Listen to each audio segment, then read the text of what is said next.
Yeah, Steel City Sports World back in the house. I'm your host, Steel City Luke. Got Big Rome, Claudio, Ralph, RW Media, Bubbles, a.k.a. Fillmore, and we got Smoking Film on his Obama phone. What's going on, fellas? How's everything? Hey, guys. Everything's good. Everything's good. Jim, you good, Jim? Yes, sir. All right, man. Listen, we all had some predictions on this Cincinnati game. Most of us was right. Somebody was wrong. So we're going to get started. Make sure you give us a call, 412-530-5063.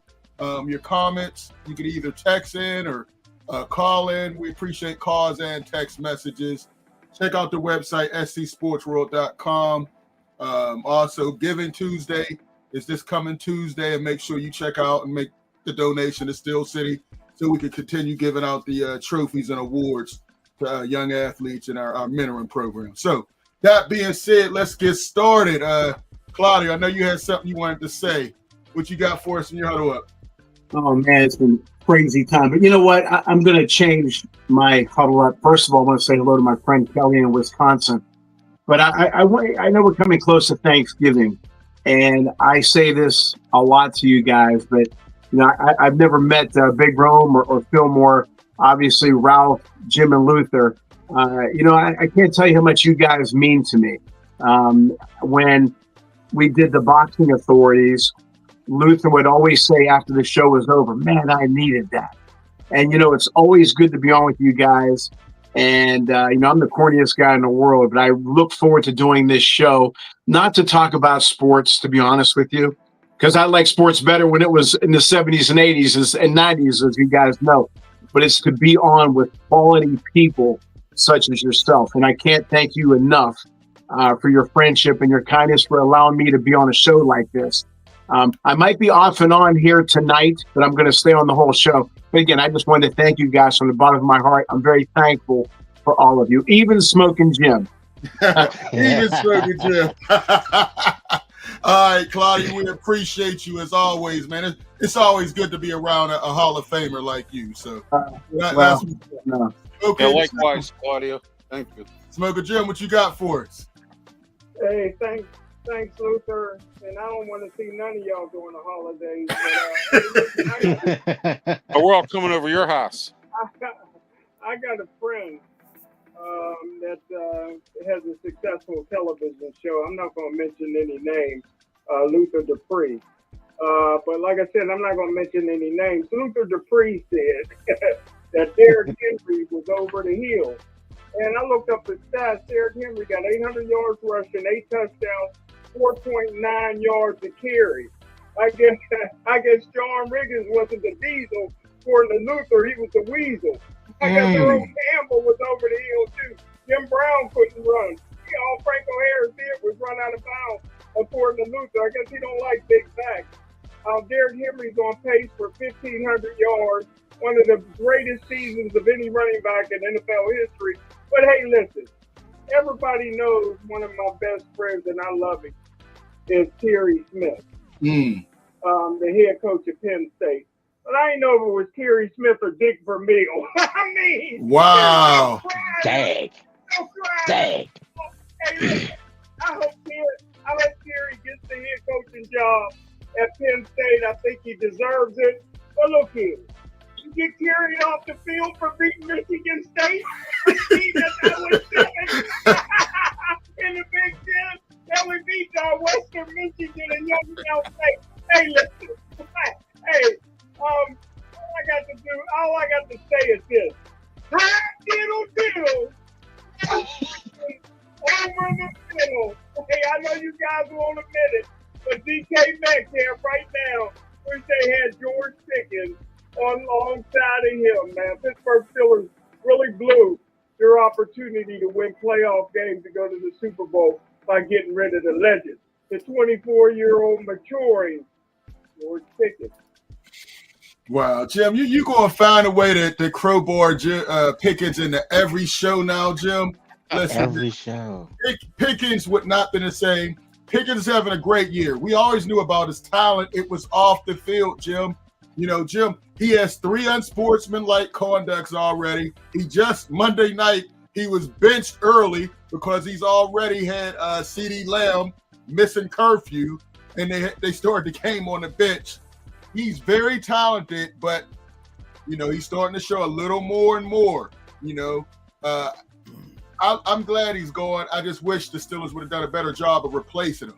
It wasn't about keeping George Pickens because he was a cancer, and he would not have been putting up these numbers because the Steelers are a running team.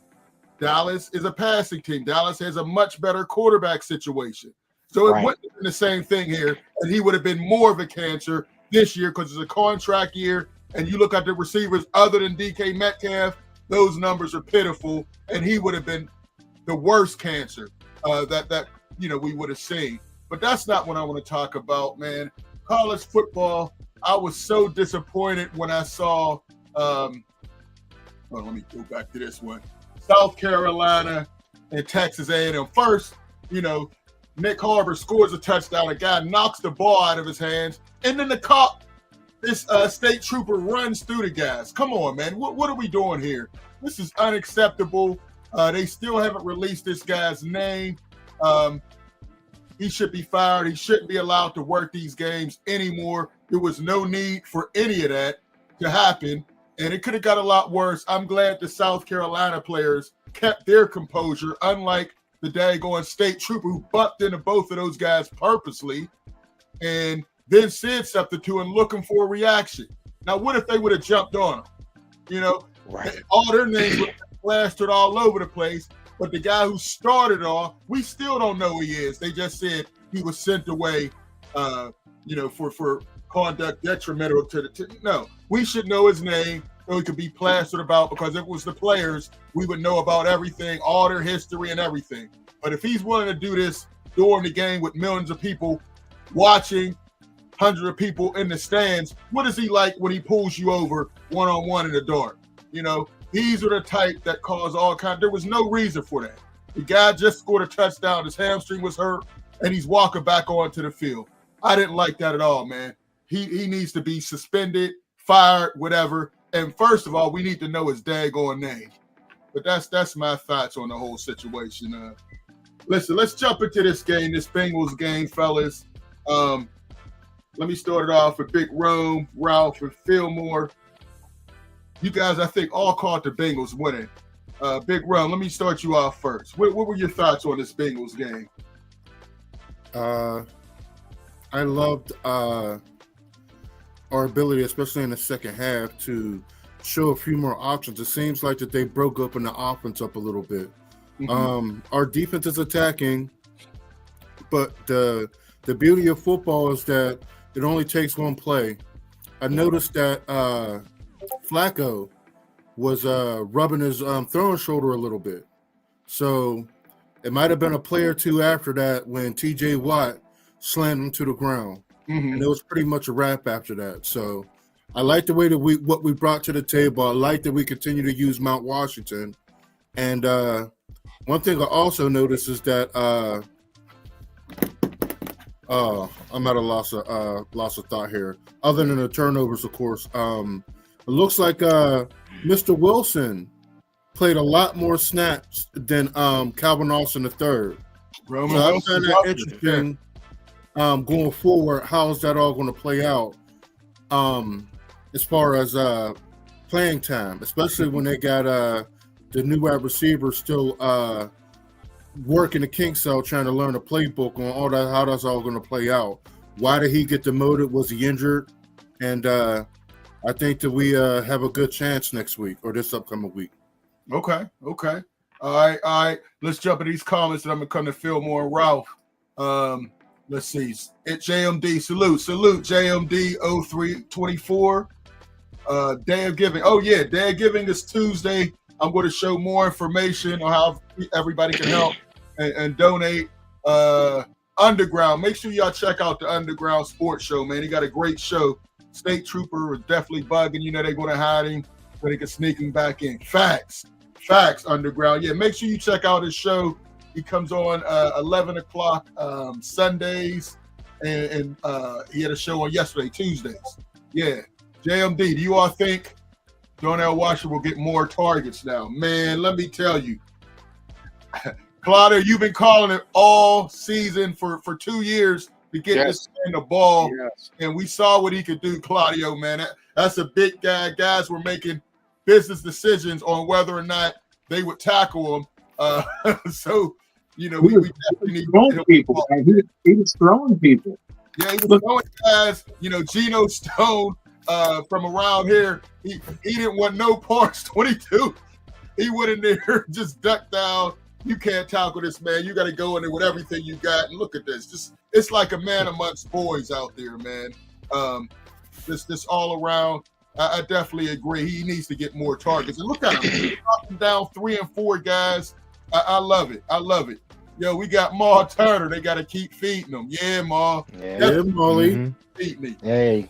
We got somebody calling in early. We got Mark Brentley. Mark, what's going on, Mark? Hey, man, listen, I just paid a fee to get to the front of the line on you guys today, brother. So I'm here. But listen, first of all, I just wanted to ask about a few rumors, and I don't know if somebody could answer it. They just opened up that new airport this week. Yes.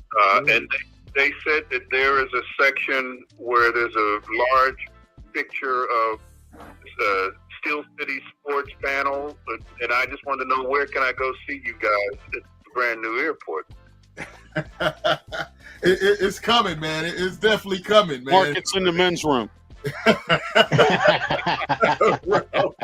ain't right, bro. I know. I'm just joking. In the blue oyster? Yeah. What did they do with that Franco Harris statue? Is it still going to be there? And that's just an open-ended question. I'm not just raising the question, but I have a couple of unrelated comments. I want to say them real quick if you let me, and then I'll hang up. First of all, the young folks have an expression, you feel me? They always say something, you feel me, meaning, do you understand me? Do you feel what I'm saying? Do you get it? And I want to say that to Claudio, your opening comments were so heartfelt and so sincere, and I just thought that was probably one of the nicest things that a person could say this time of the year, of course, a week away from Thanksgiving, and you were giving thanks for being on this panel and being a part in your friendship. And I just thought men usually don't do that publicly. And so just shows me the kind of man that you are. So I appreciate hearing it, and just wanted to acknowledge that, and I thought it was wonderful comments to make. The final comment that I want to make is they had on the news, I think last week, that the city is completing this new open-air park downtown on 8th Street.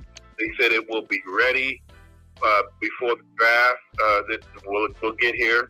They also announced this week, and if I'm not mistaken, I heard it today, that the city said that they are waiving some of the rules for the food trucks so they can get in closer to the people. They don't have to move every 4 hours, so they can make adjustments for the NFL draft.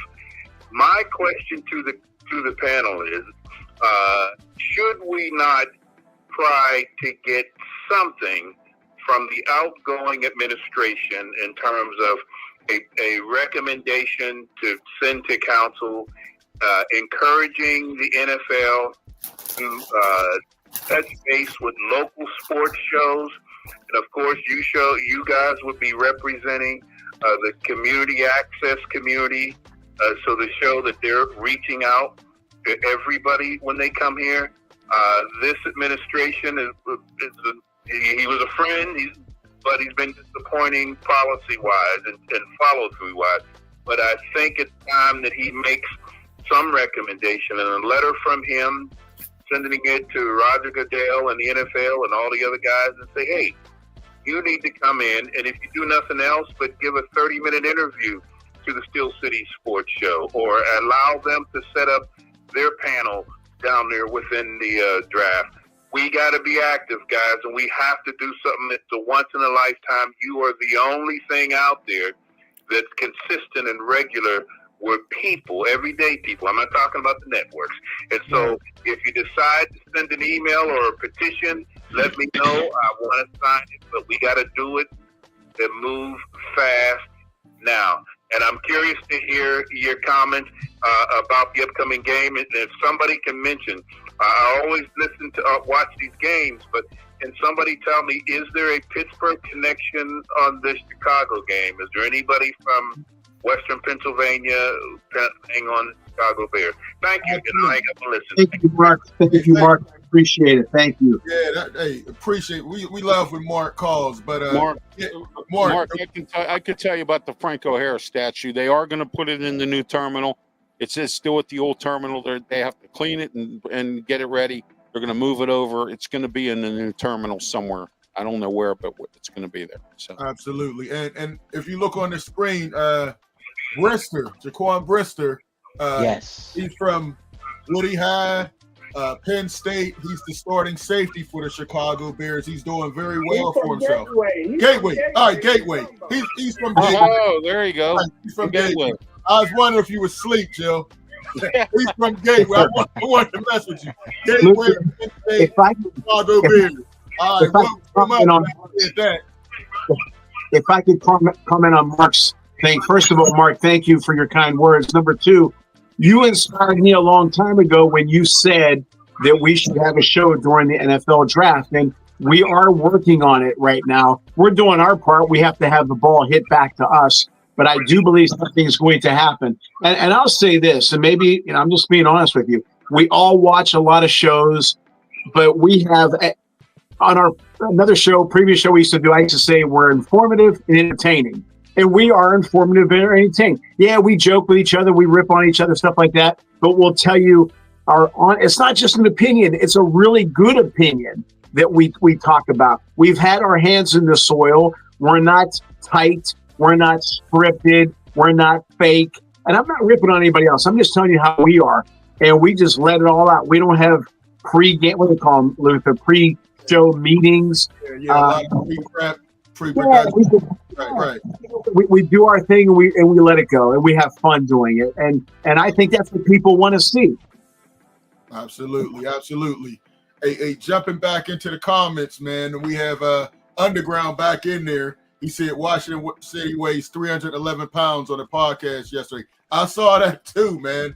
Moving like that, 311 pounds. I see why guys are making business decisions. Who the GOAT? What's up, who the GOAT? Salute, Luke and fellas. Salute.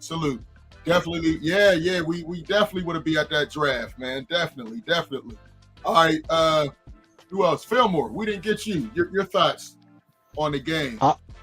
Oh man, I'm gonna hit the offense real quick. I can't say enough about Darnell Washington because he showed what he can do, right? They need to do more things, more tight end screens, more direct plays to him, get him out in the open because he is making guys play flag football.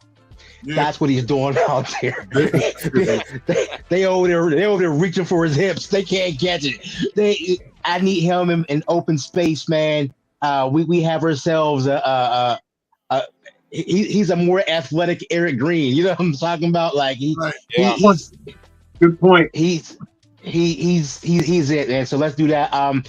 My man I call him Mega Mason. That's my guy. Okay, Mega Mason is good for 2-3 games a year, and get him on now. Let them let Aaron Rodgers' wrist heal up, and let him get out there and throw the ball, man. So I like he stepped up, he did his thing, and please keep James Pierre in the game. Do not put drop the ball Slay.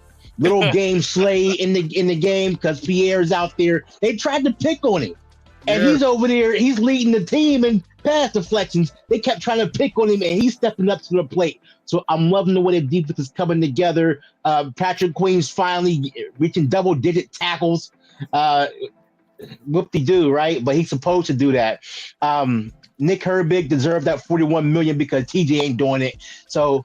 But man, I'm proud of when they did this week, man. I feel I can wear my hat. I can wear my hat with pride today. I don't have to wear, some loser gear. So they did great. Yeah, definitely. I feel you on that, Fillmore, man.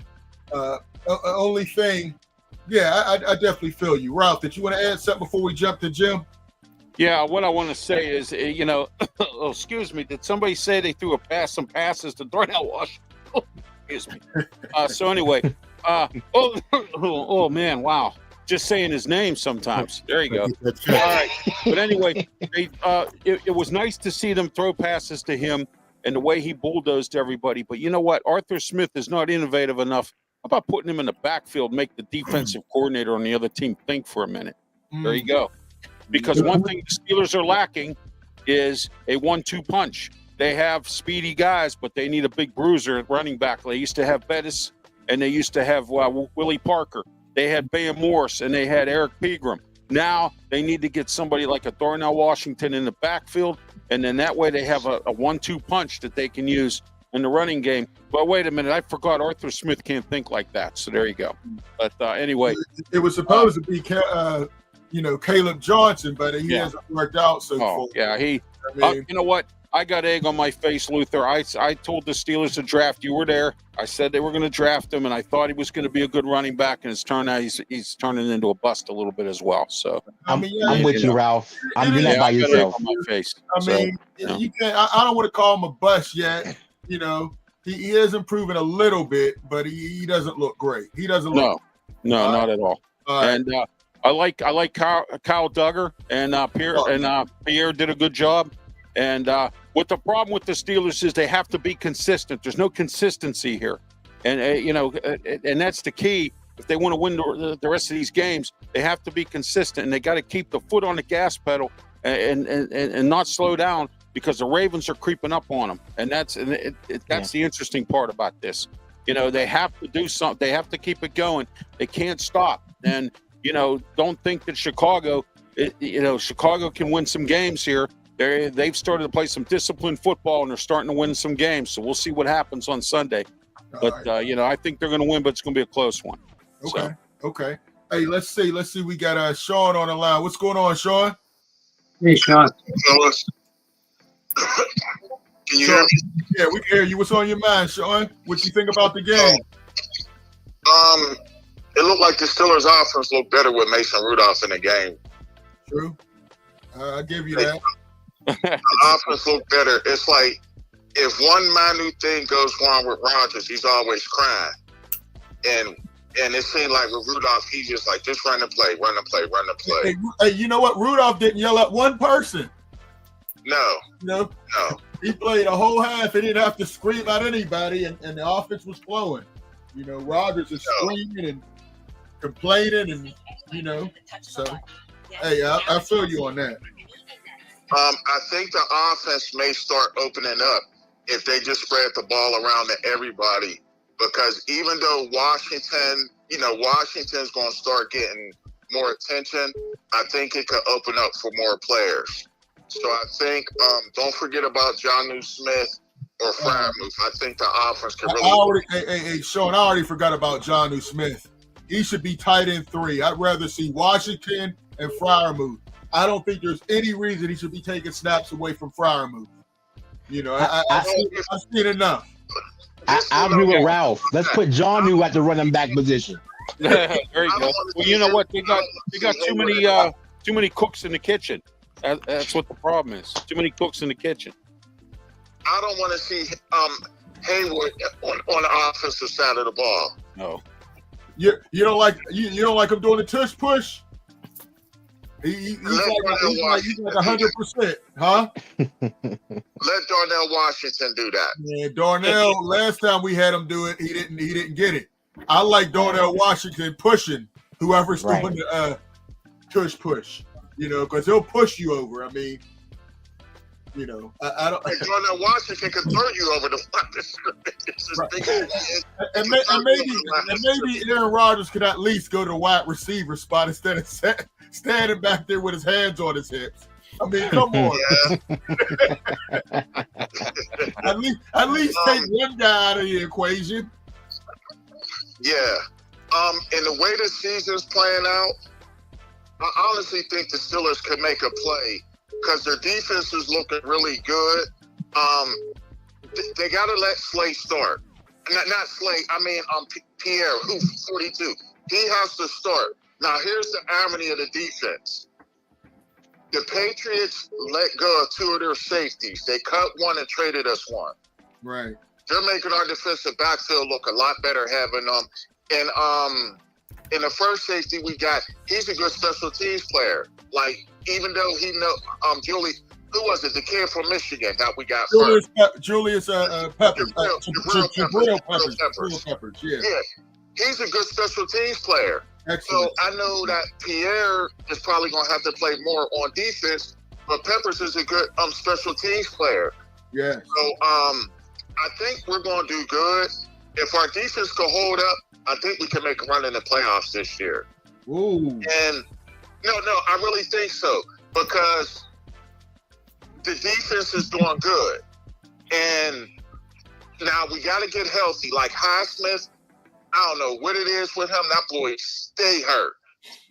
But the kid he's Anthony Davis of the Steelers, man. He's street clothes. Street clothes. He's always the club if you're in the top. Right. I mean, 1 minute he has 2 sacks, the next thing you know, he got a pec injury. I'm like, man, he played the best game of the year and he's hurt again. And he missed 4 games earlier. So yeah. I was okay with putting him on the trading block at the trade deadline to see if you can get some more offensive help. But they didn't go that route. But I really think we can make a run this year. I really think the way the defense is playing and the offense, I think we can make a run this year. It's just going to depend on matchups. That's what it's going to fall down to, is matchups.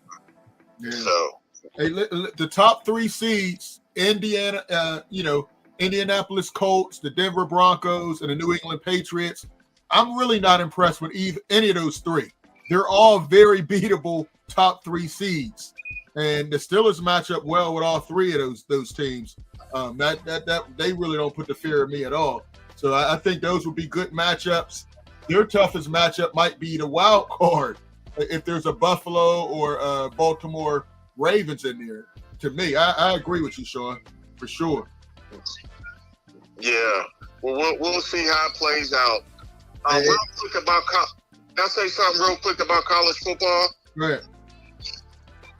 It was a disgrace what Narduzzi said before the Notre Dame game about they could beat us by this amount of points. Yeah, that was horrible. That was a disgrace.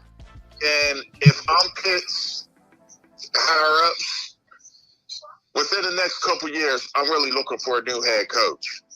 Yeah. Maybe this year I'm looking for a head coach. Narduzzi's already on probation. Yeah, he got to finish. No, he's on probation. Him and Capel, both of them. Do you think Terry Smith would ever be considered if something happened with Narduzzi? For Penn State? Absolutely. For Pitt. I don't think it's an option for Pitt at all. Here's my thing. If I'm Terry Smith, I don't think Pitt will ever hire a Penn State man to be their head coach. That's the issue. Exactly. That's the issue. You still think it runs that? To me, isn't that a little childish though? Yes, but here's the thing of it. Here's the thing of it, Claudio. The thing of it is this. It's always going to be a rivalry. Put it like this. Just hear me out real quick. Pitt always cry about Penn State don't want to play on. Penn State want to play on. Penn State's model is unravel. Pitt, if you want a rivalry, play West Virginia. You're guaranteed to sell out with West Virginia, Notre Dame like last weekend, or Penn State. Penn State don't want to play you. Notre Dame is on the schedule they got. They may play you once every couple years because of ACC. You could play West Virginia every year, be a guaranteed sellout every other year, but Pitt thinks they're bigger than West Virginia. Okay. Penn State doesn't want to play Pitt because if Pitt starts beating Penn State, then you're going to start eating off of their plate. There you That's go. the whole reason why that they don't want to play. It's not because that they don't think that they're worthy.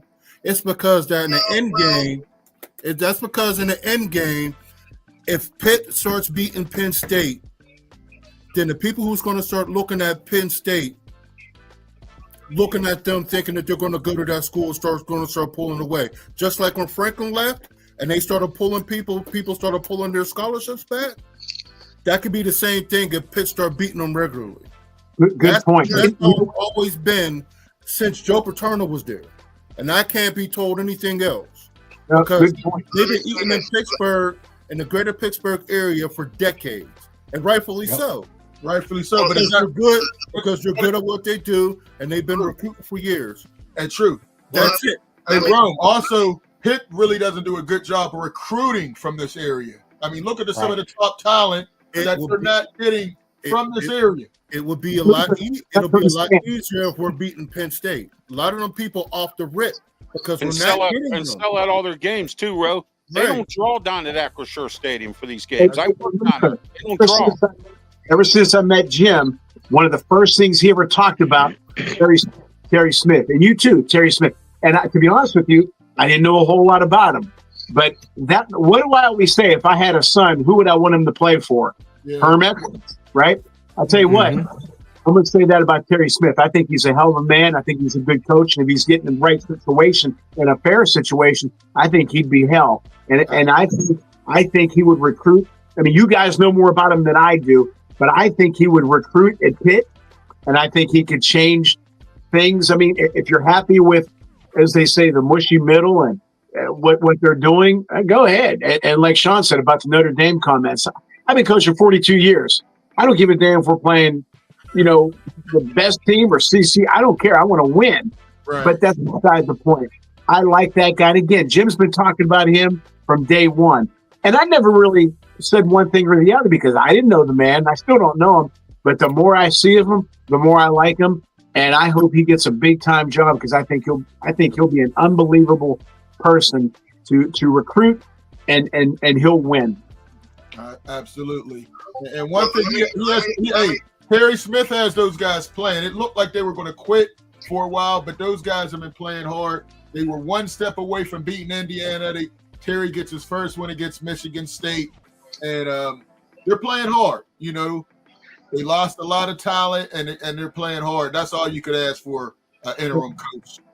Well, let me Sean, before we get this next call. Real quick about the rebuttal in regards to Penn State. Here's the issue Pitt has. This is the issue Pitt has. Now, we're going to leave everything in the 80s, 70s, 80s, and 90s. Because 70s, Pitt won the national championship. Penn State lost the national championship. 80s, Pitt and Penn State were at top level. Penn State won 2 national championships. And West Virginia played for a national championship. Okay? Since 2000, Pitt has not one of the Big Six bowl games. They got blew up and lost to Chick-fil-A Peach for the only 2 big bowl games they played in. West Virginia, they won the Sugar Bowl, they've won the Orange Bowl, and they won the Fiesta Bowl, West Virginia. Penn State has won the Cotton Bowl, the Rose Bowl, the Fiesta Bowl, and the Orange Bowl. So when you're comparing programs, it hasn't even not won one of them 6 bowl games. And Pitt is in the easier conference to win it. They're in the easier conference. So I don't know what's going on with Pitt. Everybody says it's the stadium. I understand the stadium thing, but they got to figure something out there because since the year 2000, they haven't even won. Hey, the Utah used to have won more Big Six bowl games than Pitt. Yeah, he definitely been on that. Hey, Sean, we going. TCU won more Big Six bowl games than Pitt. TCU played for a national championship. I mean, kids look at that, but they also look at the stars that came out. Right. Who's bigger than Aaron Donald? Who's bigger than Larry Fitzgerald? Who's bigger than Darrell Revis on any of those teams? So you kids also look at who they put out. You see what I'm saying? So it's not, and it's never an argument about if Pitt ever compared to Penn State as far as program success. But the kids look at, hey, this dude went here and he went to the NFL. This guy went here and he's an All-Pro. This guy went here, he's a Hall of Famer. Curtis Moore. Like there's a long list of more greats that went to Pitt than Penn State. If you really want to compare, I ain't gonna say all that. I don't know about all that. Listen, I'm not arguing. Aaron Donald is the best D tackle of all time. Larry Fitzgerald is probably top 5 receiver of all time. Let's get to it. On a college level, I'm standing on a college level winning. I'm not arguing about any of that. The point I'm trying to make is that you're right. Of all those wins, losses, blah blah blah. But the one thing remains the same though. Penn State won't play Pitt. That's the only argument I was making. And the reason Pitt people sound like a scoring lover when it comes to Penn State. But it's not about being a scoring lover. The argument is if you can play Alabama A&T every year, you can play a trash team every year. If Pitt was so trash that you could put them on a schedule, yes or no? If you could play one AA schedule every single year, if you could play a low-notch football team every single year. Hey, Sean, we can tell by the way you're talking. You're Penn State alumni. Let me say something. Let me say something real fast. I'm a Penn State alumni. I'm from the North Side. I want Pitt and Penn State to play every year, but I went to Penn State. I know that some of the things that goes on up there. So you got to move on from Penn State. Everybody want Pitt and Penn State to play. Penn State don't want to play them. And Penn State if I'm Pitt. You got a rivalry built in with West Virginia. I never said that they didn't want to play Pitt. I'm telling you the reason why. Right. That's the only thing that I argue from the. We're jumping around and doing all these arguments about what they did what they're doing now. I'm just telling you the reason why. Because of the TV deal. Paterno was mad because of the conference issues. He was trying to make a conference thing. Dino Cook explained it. Yeah, Paterno was holding the Let me finish. Dino Cook explained it. And it's remember they did the Big East Requiem? If those two tie together, and they talked about the Big East Conference, when the basketball conference, and Dino Cook kind of explained it too. Penn State tried to get into the Big East first, but the Big East wouldn't let them in because Penn State is in the middle of nowhere. They're not a city school. Pitt got into the Big East for basketball. Right. And Penn State was trying to do backdoor deals in which, hey, we want to have a conference with Pitt, Boston College, Temple, West Virginia. But what Paterno was also trying to do, he was trying to steal Maryland from the ACC. But this is the thing. I don't know if you ever heard of this, but Dino Cook did explain this one day. Paterno wanted to take a cut out of everybody's stuff. Like, say it's State and West Virginia. Hold on. Say if Pitt and West Virginia plays. Penn State wanted to kind of take some of that on top of that as well. So the reason why I'm explaining this is, and this kind of leads into other conferences. When Paterno didn't get what he wanted, and when the Big Ten came calling, he went to the Big Ten and said, F Pitt, F Syracuse, F all the other schools, because the Big Ten was giving them money. I don't agree with Penn State not playing with Pitt, and I'm an alumni. Right. I don't agree with it. I wish they should play every year. Fact. Hey, Sean, listen, man, we got a ton of other callers, man. We can get into this, man, but we definitely appreciate it. But right now we got 3 more callers, man. Okay. All right, Sean, appreciate you, bro. All right. Next call, you could come through. We could only do one at a time, but we had a number of people coming in. Jim, you've been kind of quiet. I wanted to get you to answer this question. Lori Penn, thanks for the for the text. He says, how can the Steelers improve their early down efficiency, particularly in the run game and short passing game, to reduce third and long situations and increase overall offensive EPA? Jim, I'm going to throw that to you. What do you think they can do? Well, first of all, my name was called a half hour ago, but I appreciate y'all just getting to me. I said on draft day, Caleb Johnson would be a bust, but you and Ralph went out of your way not to give me credit on that. But hey, listen, I have no problem with what the Pittsburgh Steelers are doing. Listen, the Pittsburgh Steelers have to get that running game going, and they're trying to do that. The offensive line is getting better, even though Pro Football Focus got them rated 20th out of 32 teams in the NFL. Claudio has been saying for 3 years, I can't give the Steelers credit that they should be throwing them out Washington. They took them 3.5 years to do it, and that's not sugar-coated. The only reason he got that girl he got is because of money. I mean, now Washington looks better with his helmet off than on, and he got an absolute princess. But hey, listen, the offense, DK Metcalf has been a disappointment. As I told you guys, he's the number 2 receiver. He's been the number 2 receiver his whole life. You got to find a way to get DK Metcalf more involved. Coach Tomlin got to quitting Roman Wilson in the doghouse. That's an all-pro receiver right there. Oh, you got an goodness. all-pro Come receiver in Roman Wilson. You got an all-pro receiver. Prior moves on the run tough for the first time in his career. Still ain't blocking nobody. He's not paid to block. Moving. Yeah, I see. The offense is moving in the right direction. Okay. All right. We got another call. We got is this Desmond? Thanks for the call, Desmond. What's up, man? How y'all doing? All right. Thanks for the call. Yes, sir. I'm calling from Vegas, man. Trying y'all some love. But y'all talk about Steelers, so I just want to mention a few points. I think that the 13 personnel they have with those 3 tight ends, I think that's winning football. Yeah. The division we play in, we got to be able to run the ball, play action. But I think overall, our offense, we're playing winning ball, and I think our defense is finally turning the corner. And then lastly, I do think we need another weapon. I want to know what you guys thought about possibly signing Odell. He just came out that 6-game suspension. I think he can help out. I think a lineup with him, DK, and then people forgetting about Valdez Scantling.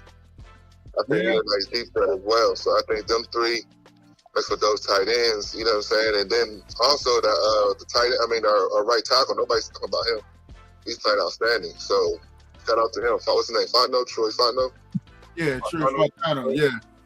Yeah, but just long story short, I think we're playing winning ball offense. I think our defense is getting better. We turning up corner. I think if we just sign somebody I know we're trying to get a trade for a receiver, it didn't happen, but we sign somebody like Odell, man, I think we good, and then keeping Rodgers healthy.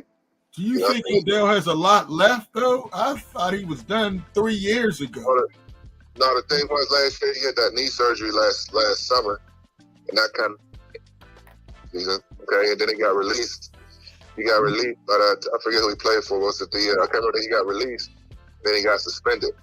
So after that knee injury in the Super Bowl, he was over, man. Yeah, we knew he was over at the Super Bowl. I'd rather take a flyer on Tyler Boyd. Possession receiver. I thought they would have pulled the trigger on that by now. You know what I mean? He could have been around for training camp. Right, he was trying. Listen, we were there for the ribbon cut, and he was trying to get with the Steelers, and they had no interest. And I guess they still have no interest. I think they're dropping the ball on that. And I don't think MVS has a lot left in the tank either. You know, he's supposed to be a deep threat, but I just think they dropped the ball by not replacing George Pickens, thinking Roman Wilson and Calvin Austin would step up, and it hasn't happened. Yeah, I hear you. But yeah, like I say, man, we still top of the division. We just keep playing winning ball, man. Control the clock, run the ball, play action. Like, I trust Rodgers, man. I think he's doing decent for what he got. You know what I'm saying? Like, for what he got. And I know you guys was kind of down on Johnny Smith. I disagree, dog. Johnny Smith, he's nice, man. He can stretch the field. He can block, like somebody said, running back. We just got to figure out a way to get all 3 of them dudes on the field at once. And like I say, because it's a mismatch for the defense. You have 3 tight ends on the field. The defense is going to match personnel. And I think those are just 3 mismatches because no linebacker or even safety can run with them. You know what I'm saying? So, I don't know, man. I'm always optimistic about my boys. You know what I'm saying? And we just got to finish this strong, man. I just want to show y'all some love from out here in Vegas, man. Keep doing y'all thing. All right, man. Appreciate you, Desmond. Don't be a stranger. Make sure you call back. Yes, sir. All right. Appreciate you. He brought up some good points, man. But one thing I want to talk about, Broderick Jones. We were on him pretty heavy at the beginning of the year. Not great, but he's gotten a lot better. He didn't get Aaron Rodgers killed yet. He's improving slowly, but he's improving. I mean, any thoughts on that? I mean, we were killing him at the beginning of the year, and now that he's showing improvement, nobody's really saying anything. Big Rome. If I could ask Big Rome and Jim, is the offensive line, is that the position where you can be the most consistent? Because receiver, quarterback, he can be a little inconsistent. But is that position, is that more prone to be more consistent? Because he hasn't been consistent. Rome? I think that the left tackle position is the most difficult position in the NFL because most of your best rushers was coming from the offensive left side. That being said, he was a project when he came out. We took a reach on him, and he's developing a little bit slower than people expected. I think partially because I don't know if we have the coaching at the offensive line that we used to have when it came to the word like Mike Munchak. Munchak, here you go. When Munchak was here, we got at that turnstile, Alejandro Villanueva, into something halfway decent. And my he made 2 Pro Bowls. Crazy. Pro Bowls was cool, but when you look at it down fat, no, he was trash. He was trash. The fact he made 2 Pro Bowls, that's a testament to the coach. That's what I'm saying. So with that action right there, I think that he's developing a little bit slower, and you could go across the offensive line. You got the left tackle, he's in. You got the left guard, he's getting a little bit older. He's starting to get dinged up a little bit. He might not be here next year. Then you got the one of the number one centers in the league. Zach Frazier, yeah. You have a guy who we took, I think, in the 4th round. Mason McCormick. Yeah, Mason McCormick. McCormick. Just all across the line, it gets better and better and better. And look at the tackle that we took in the 1st round. Corey Fontana. He was a senior.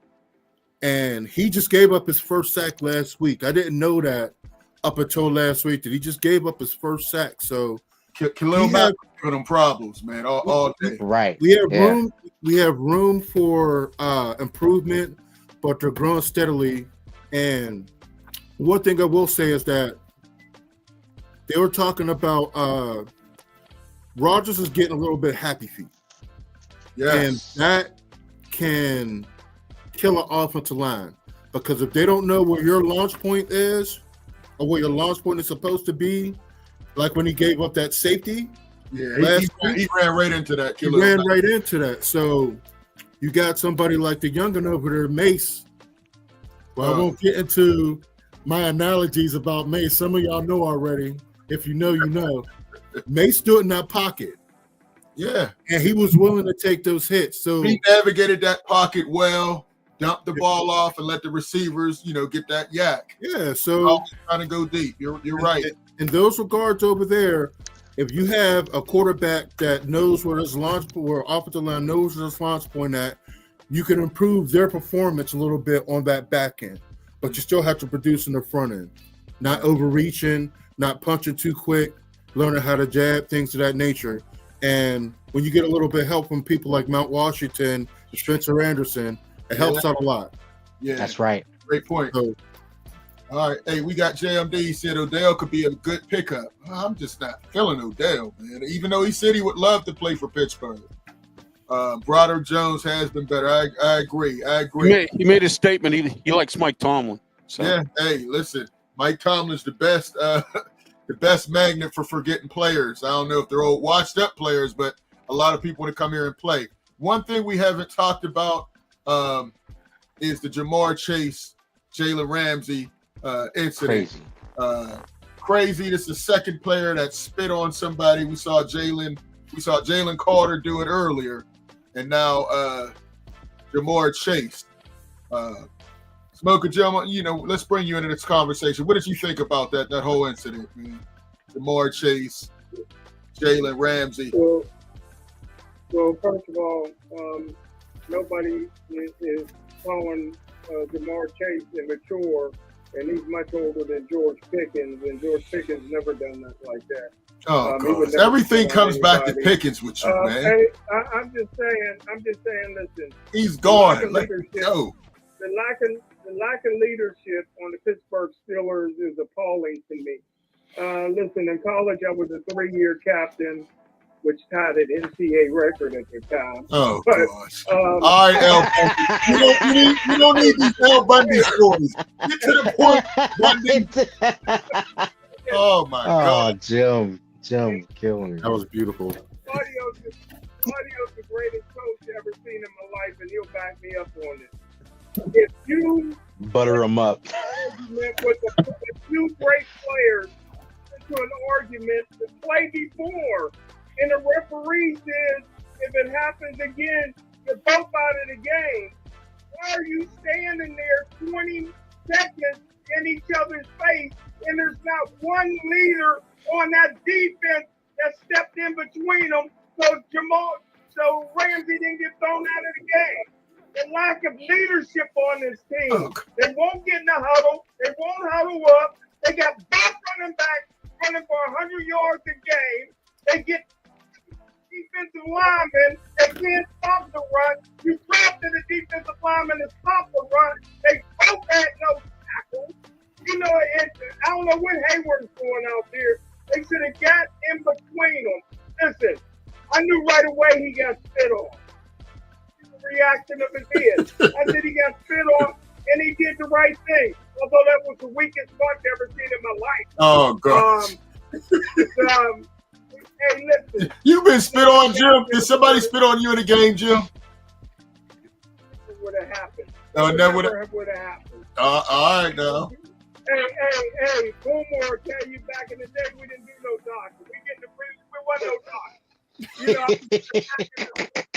I fought in plenty of games. Being the only black player in the history of my high school. I got called the N-word plenty of times. So, hey, listen. But you didn't get spit on. That's just the N-word, right, Jim? Just the N-word. Yeah. I'll just say this. Nobody should be standing that close when they hate each other. They just got a flag for 20 seconds before they spit in his face. Somebody should have broken up. They was on the Steelers' side. I'm like, where's the guys breaking it up? Jim. The Steelers could end up losing that game by losing Ramsey. Oh, Jim, you took it a whole different place, and I thought Jalen Ramsey. I'm a leader. I'm not blaming that on the leaders. I'm blaming it on Ramsey. I mean, y'all just had an incident, and y'all still going on. And a state champion. L. Bundy, we don't want to hear them old 1940 stories, man. We talking about now. They got to do something. I don't think one game was enough. He needed at least 2 games, Claudio. Claudio, as a coach. Now, you know, baseball, there's a lot of spitting, but it's usually not spitting for players. Spitting tobacco and everything. What would you do in this situation? If somebody did it to me or one of my players? Well, I know what you would do if somebody did it to you. But your players. Have you had a situation like that? No, I haven't. And you know, Tomlin, paraphrasing what he said, I think he said, you know, that Ramsey did what he was supposed to do. It was a reaction, and I don't think he got suspended. He shouldn't get any penalty. Nothing. 0. That guy spit on him. You know, Shakespeare said, "You tickle me, I laugh. You prick me, I bleed." Jim, Shakespeare was a white poet, but anyway, you know, stuff like that. But Ramsey reacted, and I don't blame him for doing what the hell he did. And then, look, it was terrible. And he should get more than 1 game suspension because the last guy got 1 game suspension and it didn't do anything. He has to do more than that. That is not only, you know, talking mess. That's one thing. That's great, but when you do that, to me, that's personal. That's real big. Oh, right, yeah. Yeah, that's not football. That's personal. That's something between me and you. And I tell you what, that was not right. They should suspend him for 2-3 games, and at least and take some money out of his pocket. And Ramsey shouldn't have even been. They should apologize to his ass if they give him a penalty, do whatever. Because I don't blame him for doing what he did. Facts. Anybody else want to weigh on this before we do this Bears preview? I think we got it all. Yeah, I have a difficult time for you to be able to keep whatever revenue you might be getting from this for me to share my opinion, so it's best left to be unsaid. You don't spit. Right. You don't spit. Let me tell you, I'm gonna say this right now, because you was talking about the degree of suspension. They should have made it at least 2 games, because I think the next time that somebody gets spit on is going to be an all-out brawl. Right. And I don't think the NFL wants that, and I think it's not enough of a deterrent for 1 game and him losing $500,000. If you can lose $500,000 in a week, that's a lot of money. He's not going to miss that, and he's not going to miss sitting down for a game being 3-5-1. Right. So he needed a bigger deterrent. Absolutely. All right, let's jump into this Bears game, fellas. We talked about this. They're going to lose to Mr. Paint His Fingernails, Caleb Williams. He's been playing better. Ben Johnson has a much better system for him up there. Bears are 7-3. It might be the worst 7-3 team I've ever seen, but they're 7-3, and you are what your record says, right, Claudio? You're right. 7-3. I'll put it to you this way: 7-3 ain't what it used to be. Facts. Yeah. Caleb Williams has been playing better, but I'm still not sold on him. I think they can ride on him. He does have a little mobility back there, but they can definitely ride on him. Decent running back, but I still feel very confident. I mean, they have a good young receiver, Roma Duze. They also have DJ Moore, DeAndre Swift, but nobody who really scares you, So I'm definitely believing that the Steelers have a great shot at beating the Bears. Their defense is very beatable. They barely beat the Minnesota team, and J.J. McCarthy played like a rookie. So they should be able to put up some points. Do you all think Aaron Rodgers will? It seems like he's going to try to play. We'll see. He does well against Chicago traditionally. Green Bay owned him when he was at Green Bay. So we'll see. Smoker Jim, let you jump into it, and I'll jump everybody else. Go ahead, Jim. We'll need you crying if you're last. Well, you're wrong about Caleb Williams. He's a special talent. It comes around once in a while. Hey, listen, he's not that special. Chicago's never had a quarterback. Their leading quarterback of all time is Jay Cutler. Sid Luckman is second.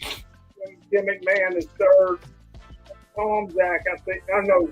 Mike Tomzak, come on, man. No, not Mike Tomzak. Get him out of here, Jim. Jim Harbaugh is fourth, and Mitch Trubisky is fifth. So that tells you right there, Chicago's never had a quarterback. Hey, listen, Aaron Rodgers would rather lose than Chicago. Somebody that's been to Green Bay in Chicago, I used to do the tour every year. Listen. They hate Chicago because they look at them as just a little brother. Get up for it. They love playing in Chicago. Aaron Rodgers is going to put on the show. He's going to show up and show out. Listen, I told you guys before about these paper champions. I said the Indianapolis Colts were paper champions, and now I'm telling you Chicago's paper champions. Chicago hasn't beat anybody with a winning record. Put your money on Pittsburgh Steelers this weekend. You got a score for us, Jim? Pittsburgh 34, 32. Okay. Is that the same score you said last week, Jim? I swear you said that with the Bengals. Every week is 30 with you. All right. Claudia, what you got? That's the best way to play a lottery. Just keep playing the same numbers. Same thing. I like what Jim says. He'll rip on a team, and then he'll make it like a 2-point game, right? But anyway, I do like Chicago's running game. With Swift 4.7 a game. What's the other guy? Minaj. He's got 4.7 a game. Williams can run it. He's doing pretty good. And if they run the ball, that's going to make Williams more effective in the passing game. They are number 2 in the league in rushing as a team, ranked number 4 offensively. And you would think a team that runs the ball like that their defense would be better, but it's not. You know what? I do not think that with that risk, if Rodgers falls again and instinctively you're going to react and hold you're going to break your fall. I don't know how bad the break is or the fracture, whatever it is. It could get worse. I think they could win the game with Sean Rodriguez, I call him, Mason Rudolph. Okay. No, I think Fillmore said too, you don't want him, for 10 games, 3-4 games or Rome. I forgot which one said that. Yes, put him in for this game. I think they can win. Luther, you made a great point. Again, 7-3 ain't what it used to be. Jim said that about Indianapolis, and he was right. I would put Mason Rudolph in there. Use the weapons that you have. Give Rodgers a little bit more time because, as Jerry Cooney said on our Boxing Authority show, Luther and Jim, you have to peak at the right time. Okay, right. And the Steelers aren't there yet, but they can continue to climb. And if they win this game with Mason Rudolph and get a good running game and use those weapons, I think that would be big to give him a little bit of rest. Don't get caught up in the Chicago thing and Rodgers did this against Chicago and all that. Let's be professional. The goal is to win the Super Bowl. How do we win the Super Bowl? You need Aaron Rodgers. Aaron Rodgers has that it factor. Last thing, Montana Marino, they would have the other team mic'd. The other team would be winning, but they weren't celebrating this. Oh, man, Montana's got the ball. Marino's got the ball. They'll do at Roethlisberger. They'll do the same thing with Aaron Rodgers. I don't think Mason Rudolph instills that fear as opposing team. I would put him in this week, okay? Give Rodgers as much time as he needs to heal up. Maybe get that running game going. Maybe get the team. Sometimes even using a new pen will give you new life. Get a new quarterback, a new broom sweeps clean. Get him some time. Give Rodgers a break because I'm telling you, if he gets just knocked down and that wrist lands wrong, it's going to be trouble. And you do not want Mason Rudolph running. He's a great backup, but you do not want him running the rest of the way because they will not win a Super Bowl. Okay. All right, Ron. Great point. Pittsburgh generally has trouble from time to time with mobile quarterback, so I will keep an eye out for that. Their defense, they're not great, but what they do is that they live off of turnovers. I think that if we could play a sound game with running the ball and keep our turnovers down to a very distinct minimum, we should be able to control the game, at least from the defensive side. So if we could do that, I think that we could win the game. I would say the game would be like 24-20, Pittsburgh. Okay. All right, what you got on that, Fillmore? Hey, Claudio, he mentioned the offense. They do have a high-ranking offense. They're also like 8th in passing, I believe. So they have a good offense. They have good personnel, and I believe we're going to see a lot more zone because of the running capabilities of Caleb Williams. So we're going to see how that goes, doing more zone blitzes and things like that. But their defense is like ranked 31 and stopping the run. And that 31 stopping the run, that's Bengal-esque. So I'm not sure how healthy Jalen is, but that seemed like to be another Jalen day to get 18, 20 carries and have like $120. I could see that happening right there, man. I definitely see, even though I want Rodgers to rest this game, it's Chicago. It's windy there. Mason doesn't throw like a strike. He doesn't throw a strike. He lobs the ball up there, and that wind could carry that thing. So I think Rodgers will be better suited to play this game. I hope if he's healthy. If he's not 100%, let him sit. But I think it'd be better to throw that ball in that wind to cut that wind. But the Steelers defense, I see them coming up big time. They're going to give up about 20 points, and I see the score going to be 31 to maybe 24. Okay. Ron, did you give your score? Yeah, I believe I gave it 24-20. 24, yeah. All right, yeah, I don't think it's going to be high scoring like Jim said, a shootout. I think the weather's going to play a part, the wind. You never know with Chicago. It changes very, very quickly. Low-scoring game. I'm calling very close. I think the Steelers could pull this out. It'll be like 21-17 type of situation. But, I think they can rattle Caleb Williams. I'm not sold on like Jim is. He's not special as you say he is. He's a solid quarterback, but special like they were comparing him to Pat Mahomes. I still haven't seen it. He's a solid quarterback, but he's not special like Pat Mahomes or Josh Allen or Lamar Jackson. He's that next level, tier 2, tier 3 level to me. So I think they'll be able to pressure him. The receivers are pretty good. I know Tomlin said in his press conference when Slay is healthy, he's going to be the starter again. I hope he was lying again because Slay is done. Pierre is much better. And then you have Asante Samuel you just brought in. Right now, just let Slay be a mentor. He doesn't have it. Every game he's gotten beat. Since he's been gone, the defense has looked so much better just by taking him off the field. Duggar has been a huge addition. He could have had 2 pick sixes yesterday. The way he's reading quarterbacks, I look for him to continue to have one. I look for him to have a pick against Caleb Williams this week. Jalen Ramsey should be on a mission. I'm loving the safety tandem back there. They can cover and they play the run. 21-17, I see the Steelers, able to pull this one out. And I do think Aaron Rodgers will play in this game. Let's jump to some of the comments real quick. Frank Jackson, Caleb Williams is soft as sharpened tissue. Okay. Bears is a fraud team.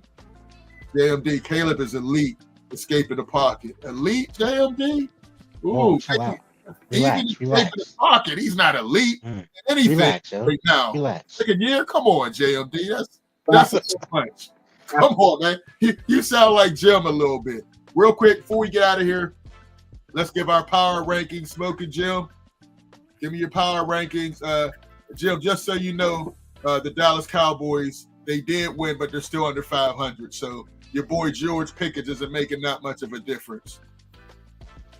What's your power rankings? I know you don't have the Cowboys on there anymore. I'm ready. I'm just ready to celebrate. Just like fine wine, I celebrate number 9. I can't wait for victory number 9 for the Steelers.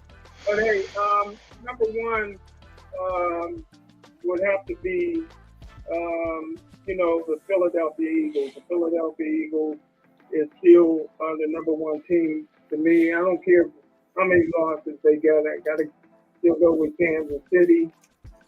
Kansas City. I tell you what, man. 5-5. The Rams is playing some good football. If they can ever get Adams off the 1-yard line, that would help. Number 4 got to be your Pittsburgh Steelers, and number 5 got to be Dallas Cowboys.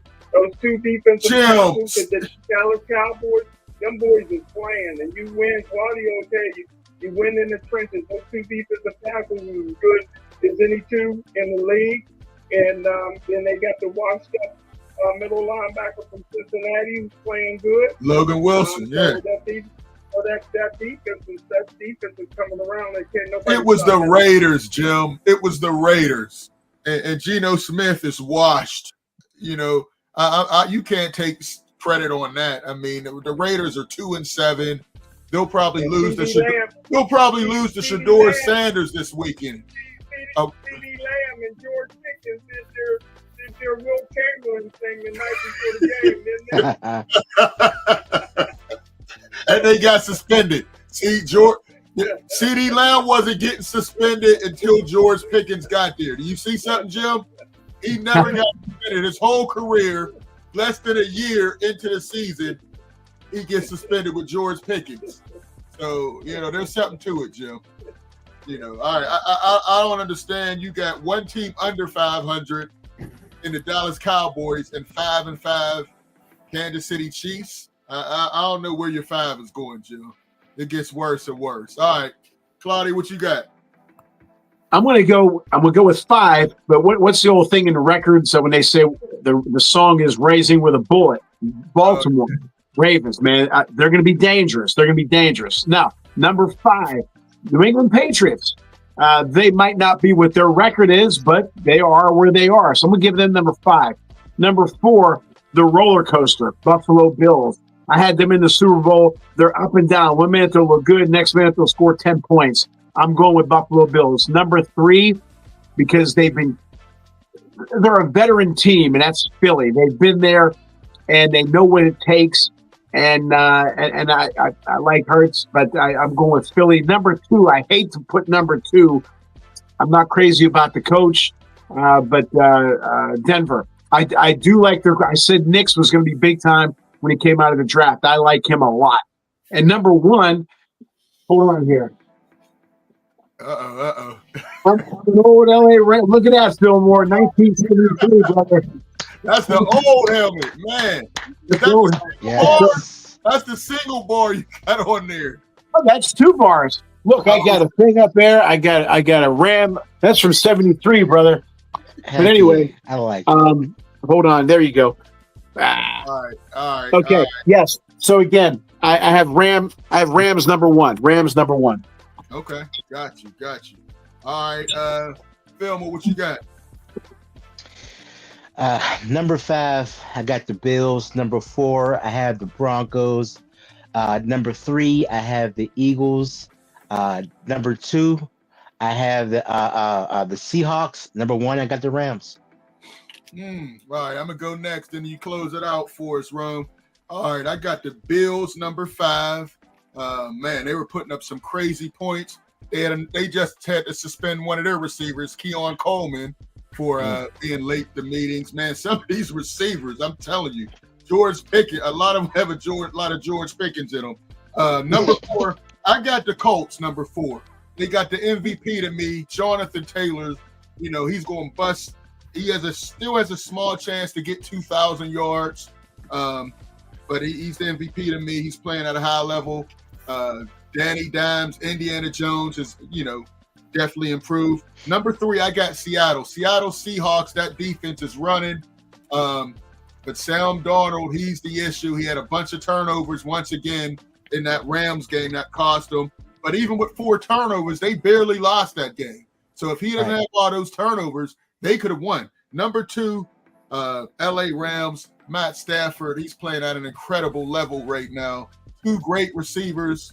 Devontae Adams is showing he still has something left in the tank. Good running game. Puka Nacua, one of the most underrated receivers. And number 1, you got to go with Philly. Offensively, they're just holding it. I think Saquon Barkley's holding down a little bit, but he's ready to explode. He's not getting beat up as much. Hurts, whenever you need him, he makes all the throws. A.J. Brown didn't have a bad tweet, and they got him the ball a lot. And Devontae Smith, man, he's tough as nails, only weigh 170 pounds, but all he does is make plays, man. But those are my top 5. All right, Big Rum, who you got as we close out? Smoking Jim. I'm looking on the internet to see if there's any class action lawsuits against Luster Curl. I worry about you after those top 5 picks. So we'll do some research. We're talking about it later. You might have a check coming your way. Oh, man. Top 5 was crazy. I got number 5 as and mind you, I never thought in my day of days that this would be my top 5 this late in the season, but I got the Patriots at number 5. They're playing excellent football, and they beat the Bills. Yeah. Got number 4 is the Broncos, another team who upserted the class of their division. You got the Colts number 3. Okay. I got the Eagles number 2. They're showing splinters because they're still not playing like they should to be another Super Bowl winning team. And number 1, I got the Rams. The Rams is looking awesome. Like I've been saying, they got a real good 1-2 punch. A wide receiver, their quarterback is playing like he's 10 years younger, and the running game is spectacular. So as they get their defense up to that next level, y'all better watch out. Y'all going to see them in the Super Bowl. Okay. That's a good choice. They just can't get past Philly in the playoffs, and then he lost by a blocked field goal in the regular season this year. If they can avoid Philly, they might have a chance, but Philly's the kryptonite right now. But Appreciate all the calls. Frank Jackson, Underground, Who to Go, Lori was in there, JMD, Destiny was in there. Jamal. So everybody. Jamal was in there. Jamal. Man. Yeah, we got Turner up in that mud. Still ATL, but he jumped into the still seat, so we appreciate that. But make sure you check out the website. We have the Giving Tuesday. Make sure you go to the website, make a donation so we can continue giving out the trophies. We got the playoff game. Jim, I got to mention this. You said Fort Cherry, another L for you. They didn't even make it to the Whippeal. As I told you, Clairton would win. As I told you, the first game we covered, Clairton and Amani would be at Acrisure Stadium fighting for the Whippeal champion. Again, you took another L. You'll take another one Friday because Amani's going to pull the upset and beat Avonworth, Smoking Jim. Mark it. What day that game on? Saturday, Jim. Saturday. You coming? Keep saying Friday. Sorry, Saturday. Hey, Luther, man. You remember Matt Fulmore? He called it, man. He called it. He going to see Avonworth. He called it. He spoke it into existence, and now they got to back it up. What did he call? He said we're going to get our revenge against Avonworth in the championship. Yes, he did. You know it, I know it. They beat Avonworth. Okay.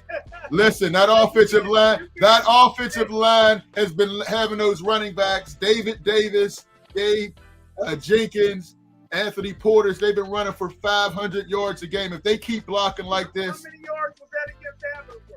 Well, we're going to see Saturday. Just make sure you come down on the field with me, Jim. Make sure you come down on the field with me, and we can see it up close and personal. Hey, shout out my man Sweet Pea, Anthony Porter Sr., you know what I'm saying, with his son there. I play corner, he played outside linebacker on the left side of Westinghouse. We in that building, man. All right, you going down to the game, Fillmore. Hey, I'm trying to make it, man. If I could rearrange my appointment, I'll be there. Hey, Fillmore, it's so hard to win the WCIL championship. It's one of the hardest things to ever do. Tony Dorsett never done it. Joe Montana never done it. Dan Marino never done it. And the Swanee Christian Academy has never done it. So until Saturday. The defending champion. Until Saturday, Jim. Jim, real quick before we go, are you going to admit your L about Fort Cherry? You had all these people putting money on Fort Cherry and doing all that. They were the greatest team ever. They didn't even get to it. Can you admit your L? That's all I want to hear. No. Can you admit it? It's hard to win. And now for the rest of his life, those players from Fort Cherry going to have to hear from Laurel that 20 years from now, they're going to be like, hey, I went to Laurel, we beat y'all. So that's a humbling experience. I see Fort Cherry players crying. Too late to cry now. Just go up for the game. Did you admit your L? All that to say what? You were wrong.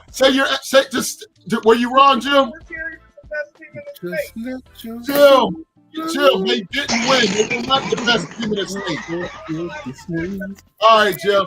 Jim will not admit he made it out, but I will say it for him. Jim is wrong again. He's going to be wrong Saturday. Fort Cherry, you can't say they're the best team in the state. They didn't even make it to the championship game. Saturday will happen, and they will win, and I'll be 2-0 on that, Jim. I'm sorry, Mr. Fulmore. I'm sorry. He cut with that soul glow, man. Right. It's that too much Dairy Curl juice got into his brain, and this is why Jim acts like this.